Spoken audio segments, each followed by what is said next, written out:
Hello, Dr. Dick here. This is the first of an entire series I'm going to do on baby boomers.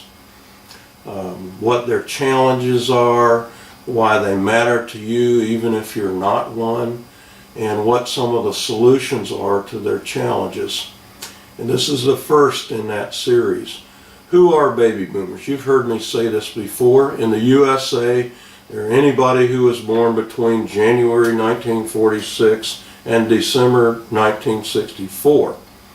A similar surge of births occurred in other Western countries, but usually we're referring to people in the USA.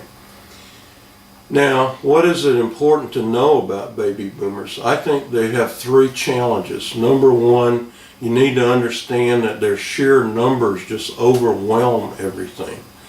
That means they influence politics, the stock market, retirement programs, government, health care.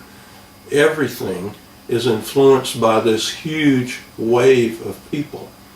And not only do they have large numbers, but even if you're not a boomer, you can't escape those numbers, okay? If you're 25 years old, your parents are boomers. You can run, but you can't hide. Point number two, this is a very diverse group of people, okay? They're not all on the same page politically. Some of them are very conservative, some of them are very liberal, most of them are kind of in the middle like everybody else in this country. But they're diverse, okay, in terms of wealth. Some of them are very wealthy, some of them are very poor, and most of them are kind of in the middle, right? So they're diverse across almost anything. Some of them are very healthy, even into their 60s, all right? And some of them, like my high school class, a good number of them are already dead, and they died in their 50s, okay? So their health is different across the group, very diverse.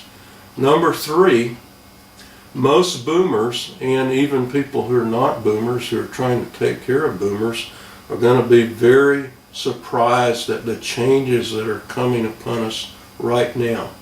They're going to be very surprised when government programs and even private retirement systems get cut back or even disappear completely.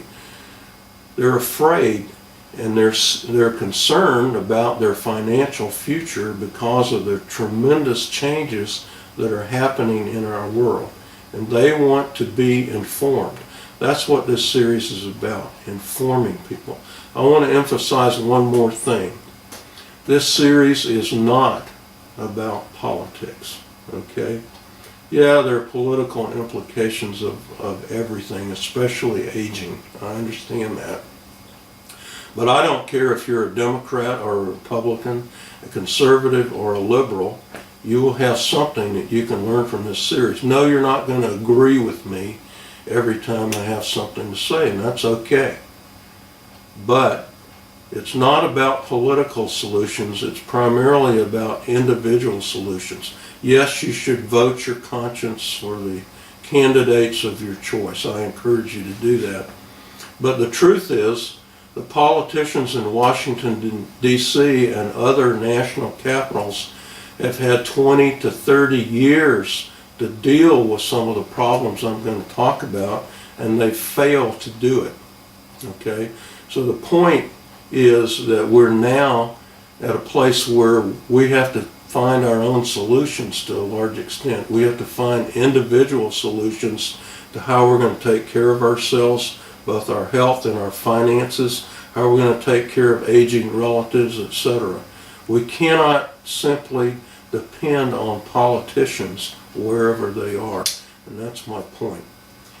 Okay, the last thing I want to say is that I've split this series up into a number of small segments because I'm told that the average attention span is only the 3 minutes that an average song on a radio lasts. And I'm kind of dismayed by that, but that's what people tell me. And if your attention span is longer than that, I apologize to you, but I'm trying to help as many people as I can. So I'm breaking it up into roughly 3 to 5 minute segments. So there'll be a whole series of these. The best way to make sure that you don't miss any of these is to go to my blog at drdickpritchard.com and subscribe. Every one of these videos will be posted on my blog, and if you subscribe, you'll get an email every time a new one is posted, so you won't miss a single one. That's what I recommend. Go do that right now. drdickpritchard.com. That's all I have to say today. You'll see the next video in a few. Dr. Dick signing off.